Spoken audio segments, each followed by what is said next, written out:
Rise the lord. ప్రతిరోజు అనుదిన వాక్యం ద్వారా మీరెంతగానో బలపడుతున్నారని నేను ఆశిస్తున్నాను. అలాగే మీరు కనుక మన యూట్యూబ్ ఛానల్ని క్రొత్తగా వీక్షిస్తున్నట్లయితే మన యూట్యూబ్ ఛానల్ని సబ్స్క్రైబ్ చేయండి, ఇతరులకు షేర్ చేయండి.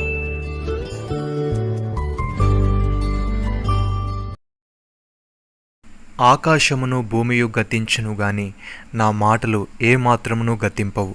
మత్తయి సువార్త 24:35. భక్తుడి విధంగా అంటున్నాడు, యెహోవా నీ వాక్యము ఆకాశమందు నిత్యము నిలకడగా ఉన్నది, నీ విశ్వాస్యత తరతరములుండును.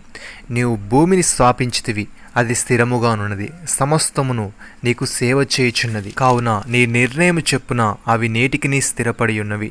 నీ ధర్మశాస్త్రం నాకు సంతోషమయ్యే నెడల నా శ్రమయందు నేను నశించుదును. నీ ఉపదేశం వలన నీవు నన్ను బ్రతికించితివి, నేనెన్నడను వాటిని మరువను. సహోదరి సహోదరులారా ఆలకించుడి, ప్రకటించమని ఒకడు ఆజ్ఞ ఇచ్చుచున్నాడు, నేనేమి ప్రకటింతునని మరి ఒకడు అడుగుచున్నాడు. సర్వశరీరులు గడ్డి అయి ఉన్నారు, వారందమంతయు అడవి పువ్వు వలె ఉన్నది.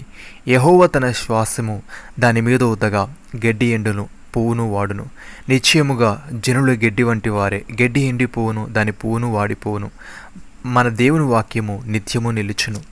పౌలు భక్తుడి విధంగా అంటున్నాడు, మీరు క్షయబీజము నుండి కాక శాశ్వతముగు జీవము గల దేవుని వాక్యమూలముగా అక్షయ బీజము నుండి పుట్టింపబడినవారు గనుక నిష్కపటమైన సహోదర ప్రేమ కలుగునట్లు మీరు సత్యమునకు విధేయులగుట చేత మీ మనసులను పవిత్రపరుచుకున్న వారై ఉండి ఒకనికొకడు హృదయపూర్వకముగాను మికుటముగాను ప్రేమించుడి. ఏలైనగా సర్వశరీరులు గడ్డిని పువ్వులు వారు, వారందమంతయు గడ్డి పువ్వు వలె ఉన్నది. గడ్డి ఎండును, దాని పువ్వును రాలును, అయితే ప్రభు వాక్యము ఎల్లప్పుడూ నిలుచును. ప్రియమైన సహోదరి సహోదరులారా, మీకు బుద్ధి చెప్పుచున్న వారిని నిరాకరింపకుండానట్లు చూచుకొనుడి. వారు భూమి మీద నుండి బుద్ధి చెప్పిన వారిని నిరాకరించినప్పుడు తప్పించకపోయిన ఎడల పరలోకము నుండి బుద్ధి చెప్పుచున్న వారిని విసర్జించు మనము తప్పించుకొనకపోవట మరి నిశ్చయము కదా. అప్పుడు ఆయన శబ్దము భూమిని చలింపజేసను గాని ఇప్పుడు నేను ఇంకొకసారి భూమిని మాత్రమే కాక ఆకాశమును కూడా కంపింపజేతును అని మాట ఇచ్చి ఉన్నాడు.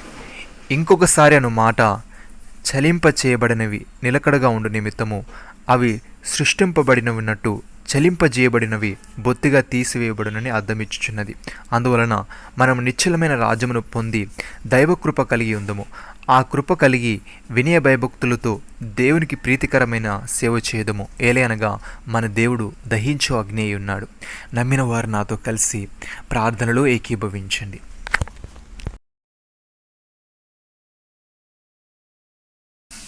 మమ్మల్ని మికిలిగా ప్రేమిస్తున్న మా ప్రియ పరలోకపు తండ్రి, మీరు మాకు ఇచ్చిన వాగ్దానాన్ని బట్టి మీకు స్తోత్రములు.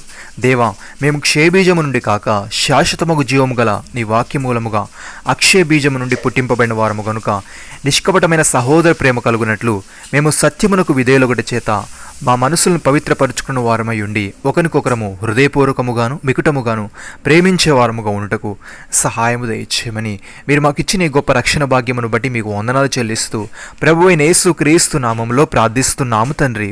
ఆమేన్.